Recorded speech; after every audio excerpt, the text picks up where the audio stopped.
Vamos a orar, ¿vale? Pues Señor, gracias por tu presencia aquí en medio de nosotros, Señor. Gracias por el privilegio, Señor, que es poder compartir tu palabra, Señor.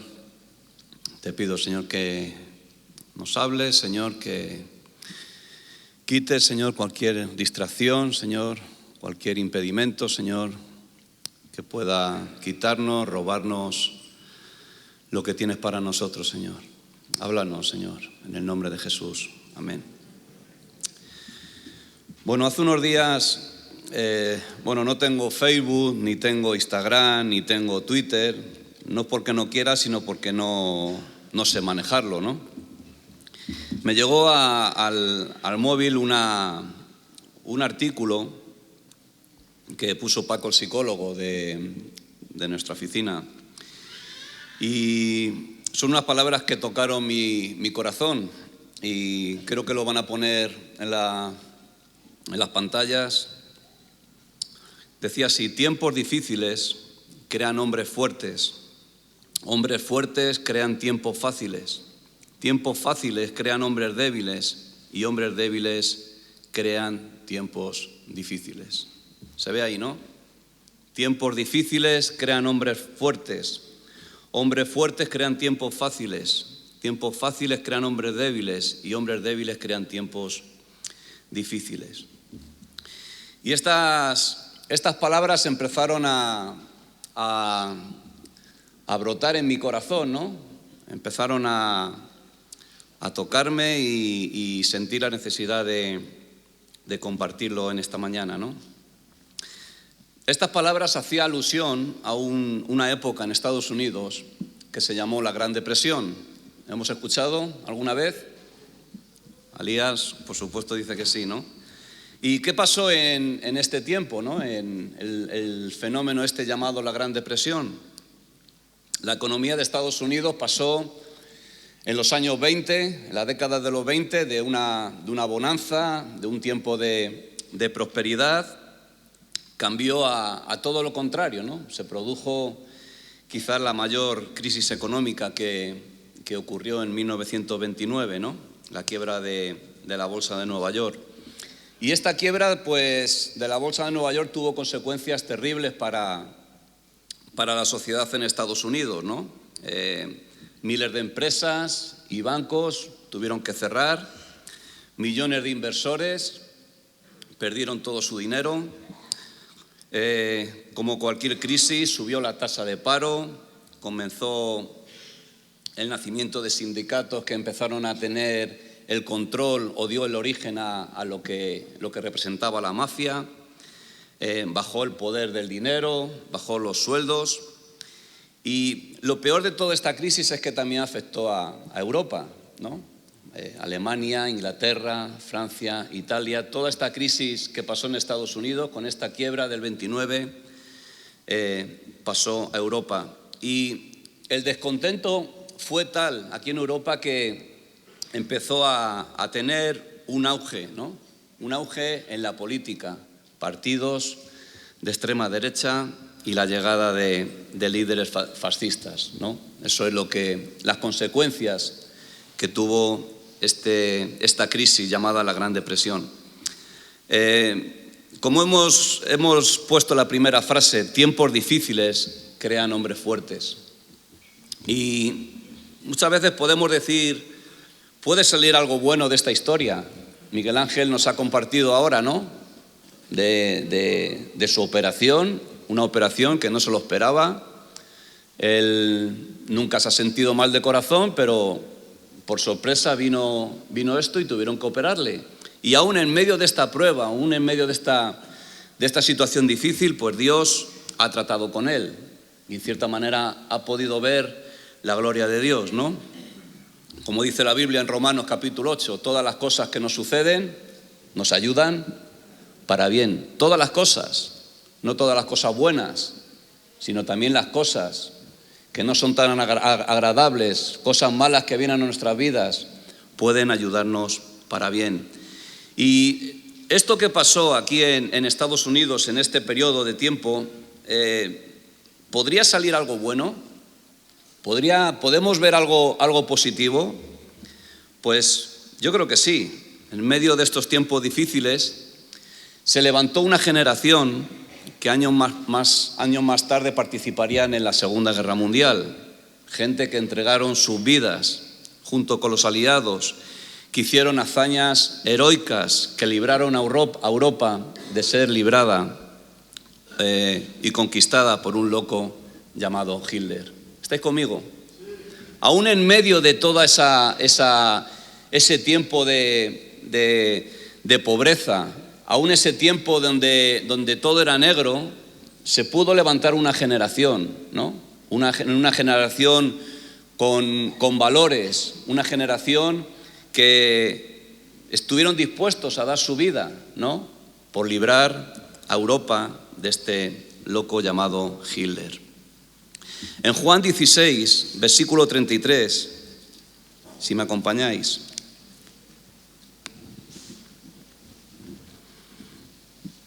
Juan 16,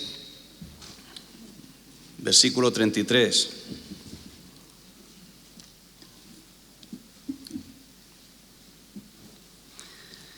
Dice: estas cosas os he hablado para que en mí tengáis paz. En el mundo tendréis aflicción, pero confiad, yo he vencido al mundo. A ver, Jesús nunca dijo que seguirle fuera fácil, ¿sí? ¿Os ha dicho a vosotros el día que recibisteis el Evangelio que seguir a Jesús sería fácil? No, ¿verdad? Yo creo que nunca desde el púlpito podemos decir que seguir a Jesús es fácil. Vamos a ser bendecidos y toda nuestra vida va a ser completamente distinta. Y Jesús siempre usó la palabra como criba, ¿no? Jesús en alguna ocasión nos dijo de coger la cruz, de negarnos a nosotros mismos, de coger el arado y no mirar hacia atrás. Y en este versículo Jesús nos está avisando de que el mundo en que vivimos no es un lugar seguro. ¿Estáis? Estamos en este mundo, pero no somos de este mundo.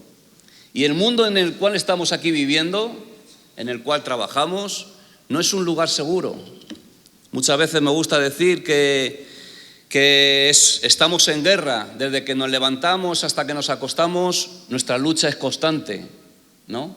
El reino de Dios contra el reino de Satanás.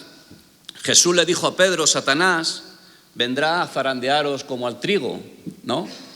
Y es la manera en la cual, por medio de las pruebas, por medio de las aflicciones, por medio de las circunstancias adversas, Dios quiere separar a los creyentes comprometidos con los que no son.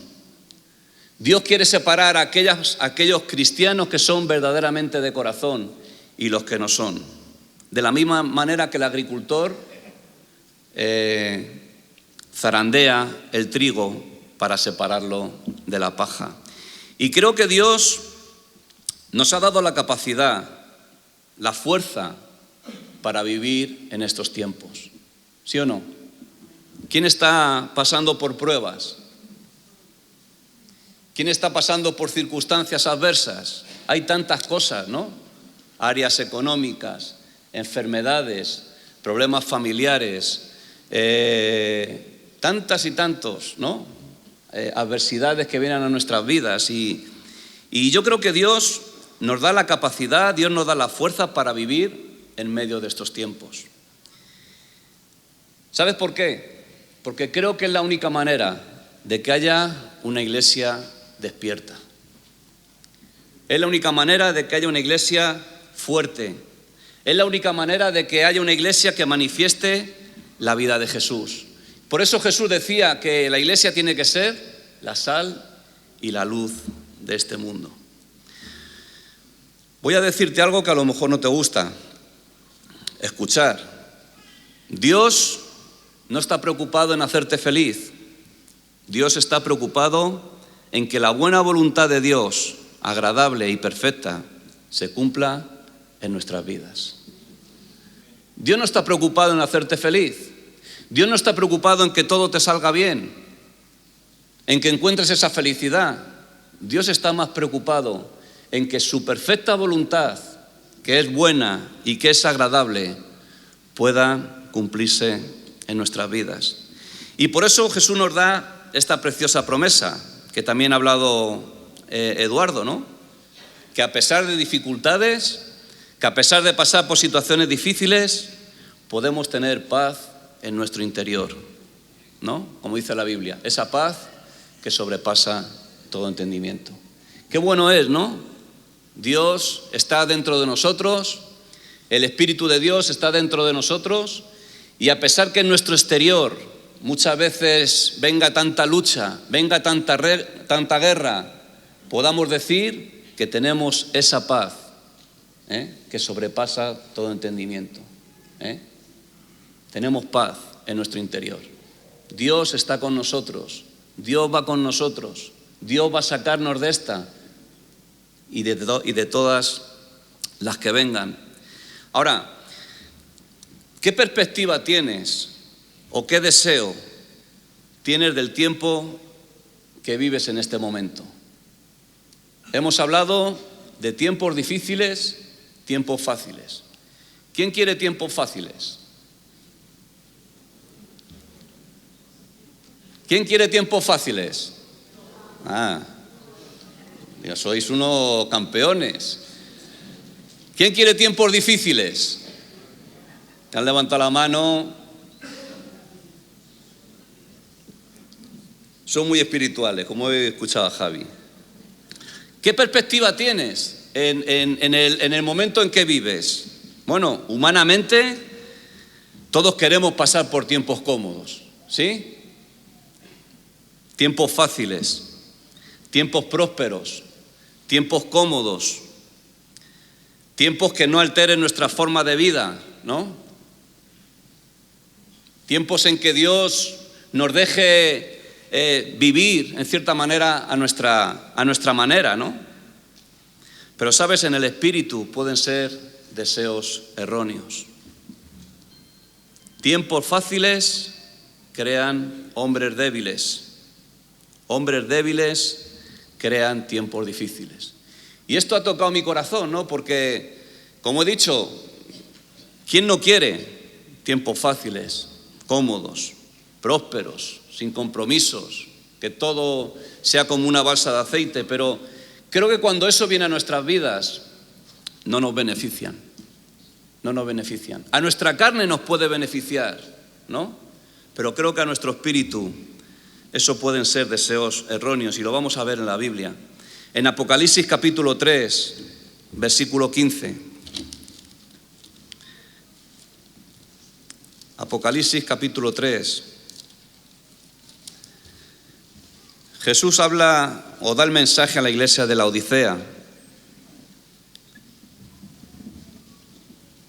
Dice en el 15: yo conozco tus obras, que ni eres frío ni caliente. Ojalá fuese frío o caliente, pero por cuanto eres tibio y no frío ni caliente, te vomitaré de mi boca. Porque tú dices: yo soy rico y me he enriquecido y de ninguna cosa tengo necesidad. Y no sabes que tú eres un desventurado, miserable, pobre, ciego y desnudo. Este es el ejemplo de la iglesia tibia, una iglesia que se acomoda al mundo, una iglesia que se asemeja a la sociedad que la rodea, una iglesia que va según la corriente de este mundo. Y leemos una iglesia que no tiene necesidad de nada, da a entender que no tiene ni necesidad de Dios, ¿no? ¿Por qué? Porque era una iglesia rica, o pensaba que era rica. Quiero hablar también del rey Salomón.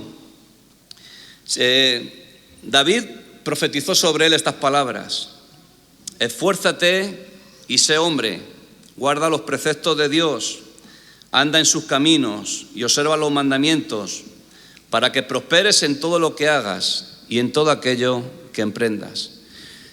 Salomón fue hijo de David, y me puedo imaginar, ¿no?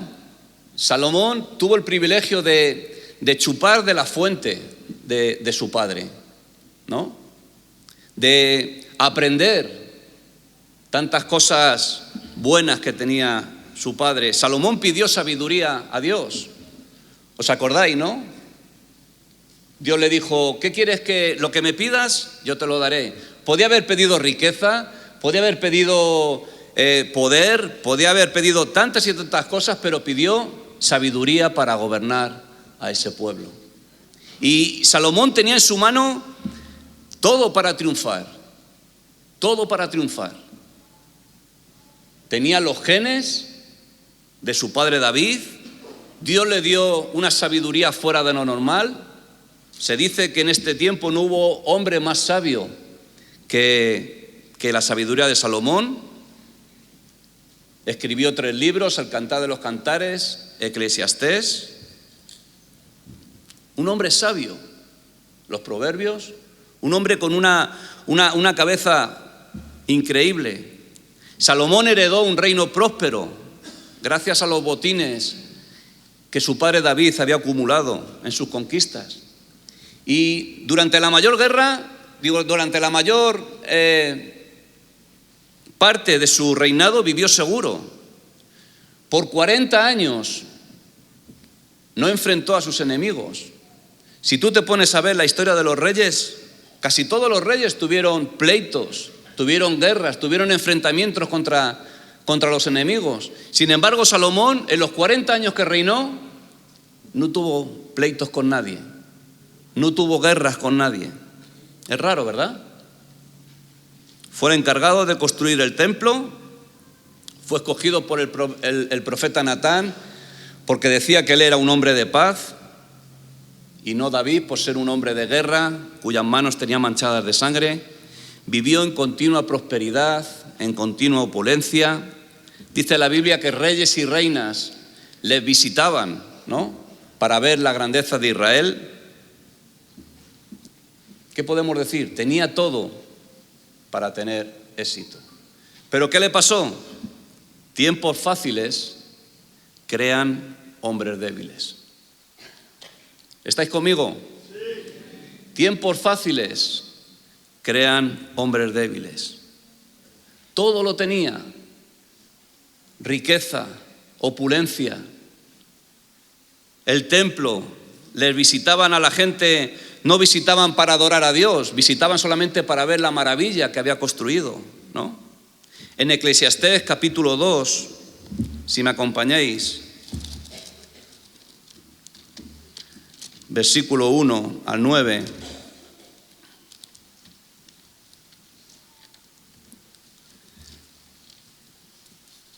Hace un resumen de lo que quería Salomón, de lo que buscaba Salomón para satisfacer su corazón. Y no vamos a leer los 9 versículos porque sería mucho, pero dice en el 3: propuse en mi corazón agasajar mi carne con vino, y que anduviese mi corazón en sabiduría con retención de la necedad, hasta ver cuál fuese el bien de los hijos de los hombres, en el cual se ocuparan debajo del cielo todos los días de su vida. Engrandecí mis obras, edifiqué para mí casas, planté para mí viñas, me hice huertos y jardines, planté en ellos árboles de todo fruto, me hice estanques de agua. Dice en el 7: compré siervos y siervas. También tuve posesión de grandes vacas y de ovejas, más que todos los que fueron antes de mí en Jerusalén. Me amontoné también plata y oro, tesoros preciados de reyes y provincias. En el 9 dice: y fue engrandecido y aumentado más que todos los que fueron antes de mí en Jerusalén. A más de esto, conservé conmigo mi sabiduría. Tiempos fáciles crean hombres débiles. Fíjate lo que acumuló Salomón. Acumuló riqueza. Estuvo buscando el placer en tantos y tantos sitios para satisfacer su corazón. Compró siervos, compró siervas. Dice que se dio al vino, plantó jardines, plantó construcciones, buscó en el placer de las mujeres. Toda una vida de complacencia, ¿no? ¿Qué trajo eso a Salomón? Le trajo decadencia espiritual, le trajo desilusión. Dice que amó a muchas mujeres que le arrastraron a seguir sus costumbres, que le arrastraron a adorar a sus dioses. Salomón está considerado como un apóstata. ¿Qué significa apóstata? ¿Qué significa? Alguien que ha conocido a Dios, alguien que ha vivido las cosas de Dios y se ha apartado en adorar y en seguir a otros dioses. Muchas veces me da pena leer la historia de Salomón porque en el último capítulo de Eclesiastés, Salomón dice estas palabras. Dice, el fin de todo discurso es este: teme a Dios y guarda sus mandamientos, porque esto es el todo del hombre. Imagínate toda una vida buscando la felicidad, toda una vida buscando cómo ser feliz, probando en un sitio, probando en otro, ¿verdad? Pero ¿y qué dice? Llego a una conclusión. El resumen de mi vida es esta: teme a Dios y guarda sus mandamientos. Su frase más célebre era vanidad de vanidades, ¿no? Todo es vanidad. ¿Qué significa esto? Toda actividad humana no tiene sentido ni tiene propósito cuando se realiza fuera de la voluntad de Dios. ¿Estáis? Eso es vanidad de vanidades. Todo lo que haces para satisfacer tu corazón, buscando en un lugar, buscando en otro, no tiene sentido ni propósito cuando se realiza fuera de la voluntad de Dios. Con la muerte de Salomón no acabó, en cierta manera, esa maldición. Hemos dicho, tiempos fáciles crean hombres débiles.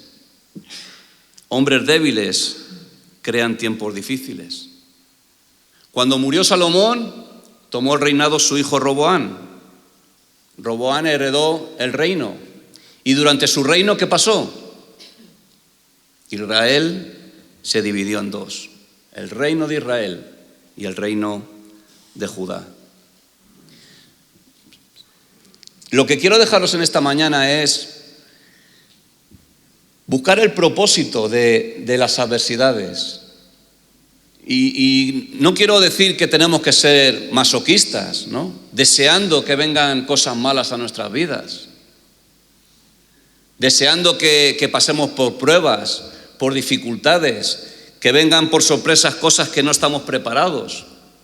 Pero sí te digo que yo prefiero tiempos de guerra, yo prefiero tiempos difíciles antes que tiempos fáciles.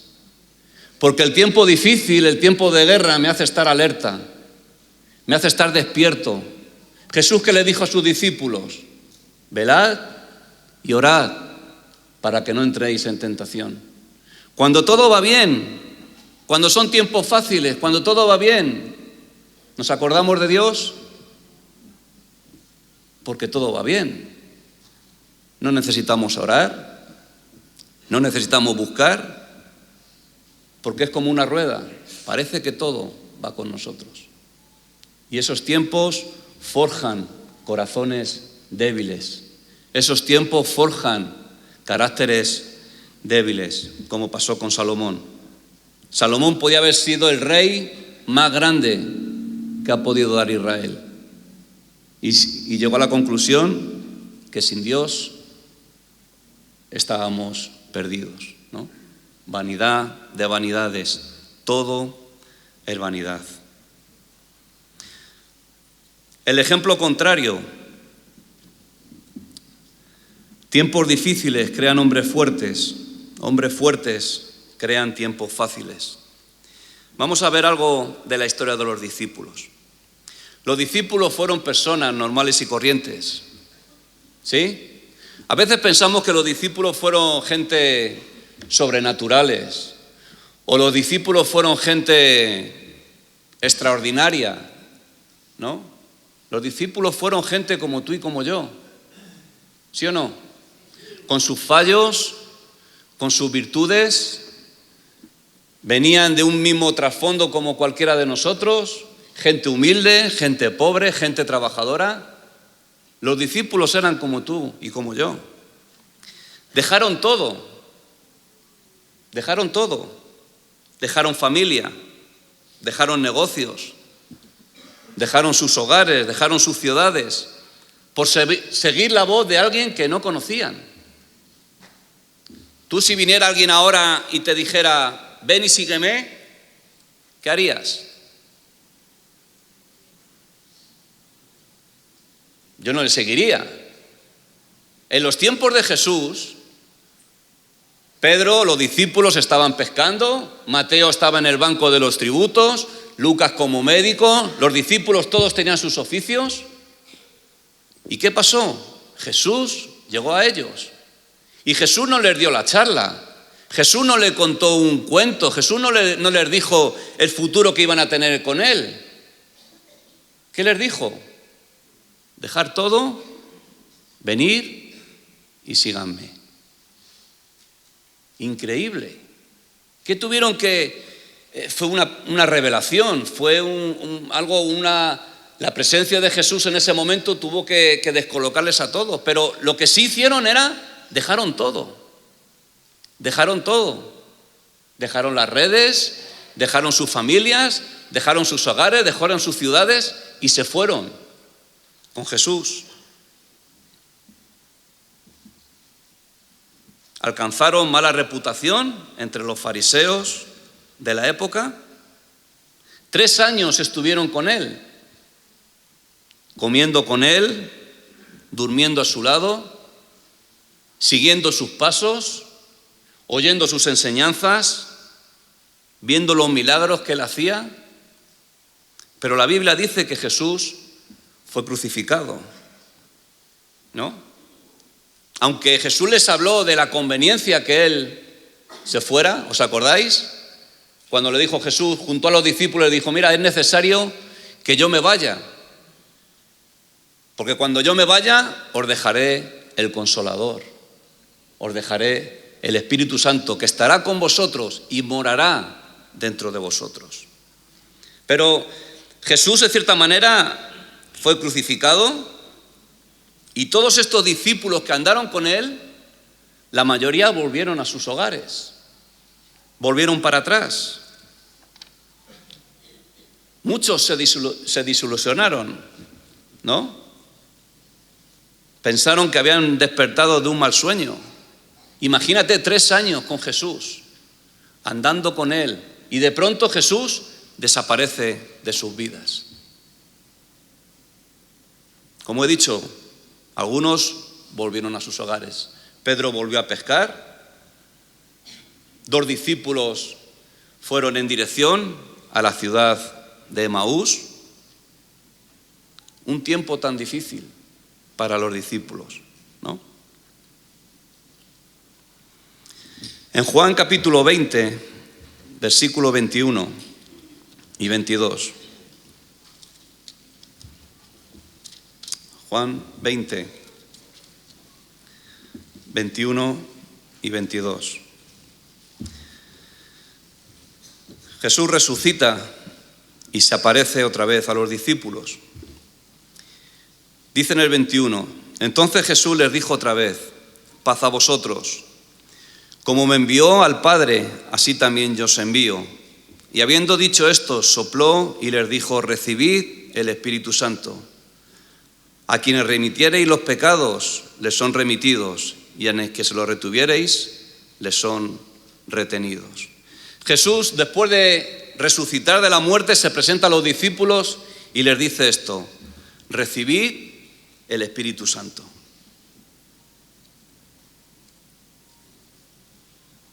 ¿Qué experimentaron los discípulos? Experimentaron la nueva vida en Cristo. Podemos decir que los discípulos nacieron de nuevo. El viento les tocó. Jesús dijo a Nicodemo, el viento sopla de donde quiere y oye su sonido, mas ni sabes de dónde viene ni a dónde va. Jesús estaba hablando del Espíritu Santo. El viento no sabemos de dónde viene. El viento no sabemos a dónde va. Ni oye sus sonidos, ¿no? Pero estos discípulos fueron tocados por el viento. En Hechos capítulo 1, versículo 8, dice que recibiréis poder cuando seáis investidos del poder del Espíritu Santo. ¿Sabes? Poder es más que fuerza. Poder es más que capacidad. Es poder en acción. ¿Estáis? No es fuerza, no es sabiduría para hacer las cosas de Dios. No es la capacidad que Dios nos da. Es el poder de Dios tomando acción en nuestras vidas. Predicando con poder, orando con poder, manifestando la vida de Jesús dentro de nosotros. Que la gente pueda ver, como decían los discípulos, estos han estado con Jesús, ¿no? Los discípulos comenzaron a hacer las obras de Jesús. Siguieron el ministerio de Jesús, lo que habla el libro de Hechos. Manifestaron la vida y el poder de Jesús. Predicaron a multitudes. Sanaron a los enfermos. El viento del Espíritu les cambió por completo. El viento del Espíritu puede hacer que hombres ordinarios, gente normales como tú y como yo, podamos hacer cosas extraordinarias. ¿Estáis? Solo lo puede hacer el viento, solo lo puede hacer el Espíritu de Dios dentro de nosotros. La iglesia primitiva nació en este momento.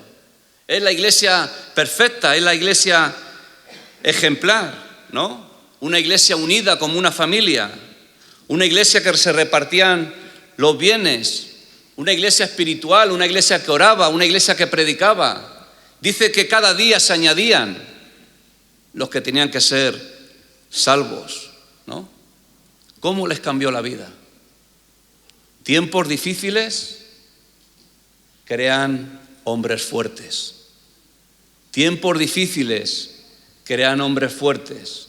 Tiempos difíciles crean gente normal y corriente, gente ordinaria como tú y como yo, para hacer cosas extraordinarias. Predicaron el Evangelio a pesar de la persecución.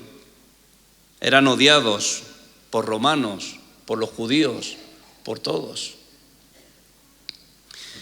Quiero leeros unos versos del libro de Elías. Se titula Con el cambio de la marea. El capítulo se titula Este viento cría hombres fuertes. Y no he puesto todo, he puesto unos versos. Y dice así: ¿qué tipo de hombres vivirán tan cerca de este mar, cuyo frío invernal espesa los huesos y endurecen los rostros? Este viento cría hombres fuertes.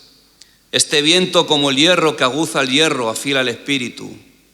Llama a lo que siempre ha sido, despierta a los gigantes dormidos. Este viento cría hombres como árboles que no se doblarán ni se romperán, robles míticos tan anchos como casas. Así que el viento trajo y dejó un barco vacío pero lleno de hombres. Aunque hombres son mucho más que hombres, más que leyenda. Y aunque raza nuestra no son, sus vidas y hechos heroicos, la médula y el mérito son de nuestros padres. Aleluya, ¿no?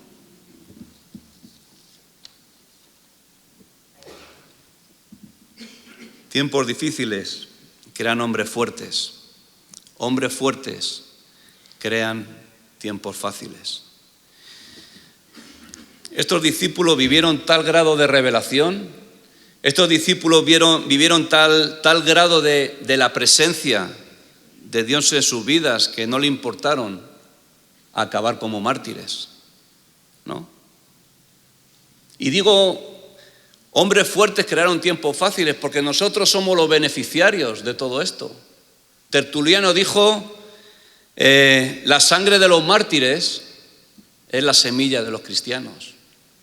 Nosotros somos beneficiarios de toda esta historia del libro de Hechos, de cómo gente dio su vida por Jesús, cómo escribieron la vida de Jesús, los hechos de Jesús, cómo estuvieron dispuestos a ser mártires, a morir por la fe en Jesús. Muchos le dijeron que lo negaran y no lo negaron. Y fíjate qué muertes. Mateo murió con una herida en la espalda. Marcos fue arrastrado por caballos hasta que murió. Lucas fue ahorcado. Juan murió de viejo, pero aún así le cocieron con aceite hirviendo. Pedro crucificado cabeza abajo. Santiago fue arrojado del pináculo del templo y luego muerto a golpes. Jacobo decapitado. Bartolomé desollado vivo. Andrés crucificado en forma de cruz. Tomás atravesado por una lanza. Judas Tadeo a flechazos.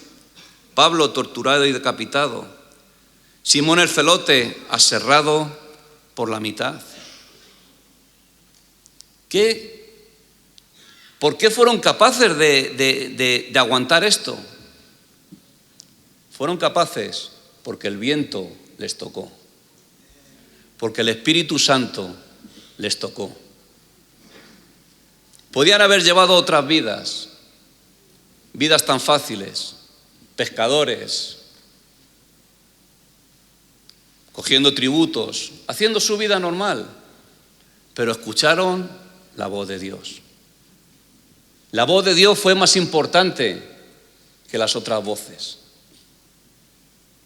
Abrazaron las pruebas, abrazaron las circunstancias difíciles, abrazaron los tiempos de dificultad. Y eso yo creo que nos da una enseñanza a cada uno de nosotros. Es una enseñanza yo creo que para la iglesia hoy. ¿Cómo mantenemos la iglesia viva? ¿Cómo mantenemos la iglesia en oración?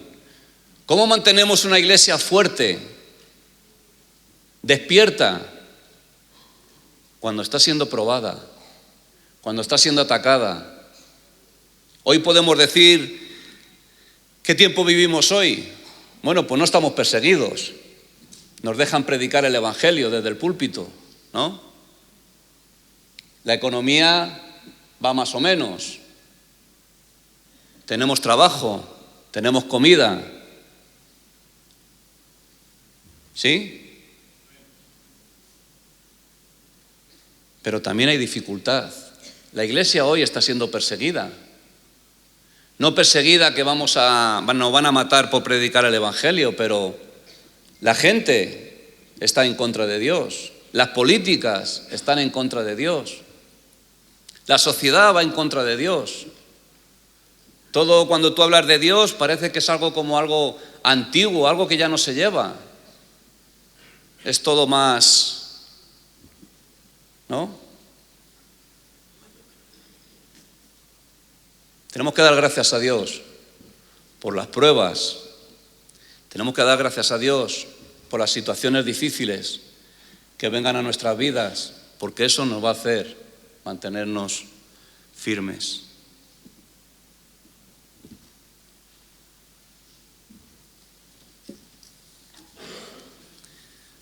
Tiempos difíciles crean hombres fuertes.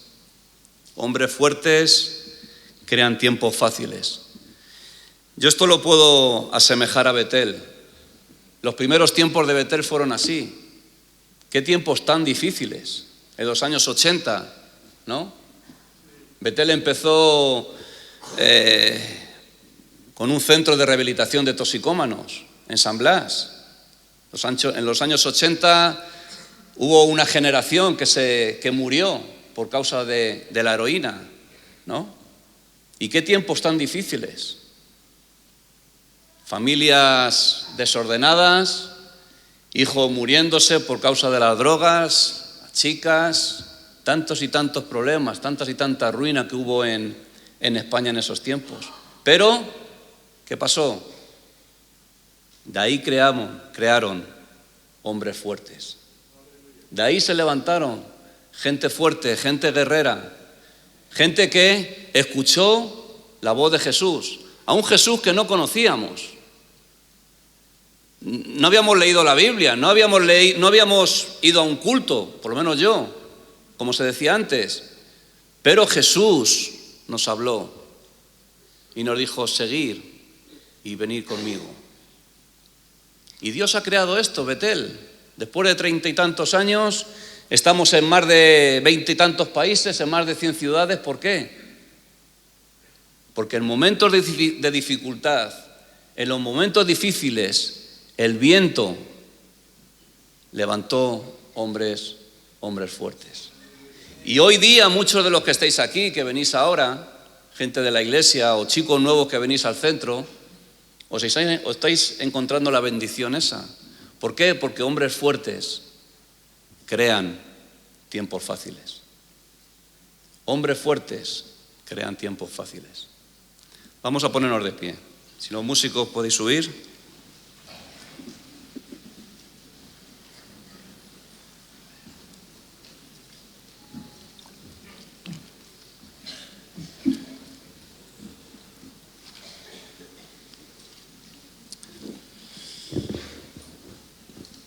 Vamos a adorar a Dios y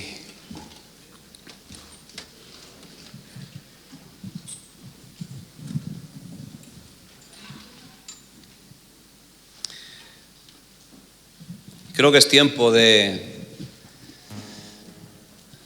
recibir el Espíritu de Dios. El Espíritu de Dios es el que nos da poder. El Espíritu de Dios es el que nos da fuerzas. La iglesia necesita el Espíritu Santo. Sin el Espíritu Santo no hacemos nada. Si queremos conquistar terreno, si queremos robarle a Satanás almas y robarle todo lo malo que ha hecho en nuestras vidas, la iglesia necesita estar llena del Espíritu Santo. Amén. Y solamente el viento, como he dicho, solamente el Espíritu Santo puede hacer eso. De personas como tú y como yo, con nuestros defectos, con nuestras virtudes, Dios puede hacer cosas increíbles. Dios puede usarte. No importa tu pasado. No importa la mochila que traes de heridas, de pecados, de tantas cosas. Dios tiene una nueva vida por delante para ti. Así yo te invito, mientras oramos y adoramos a Dios, que salgas aquí. Que salgas aquí, vamos a orar por ti.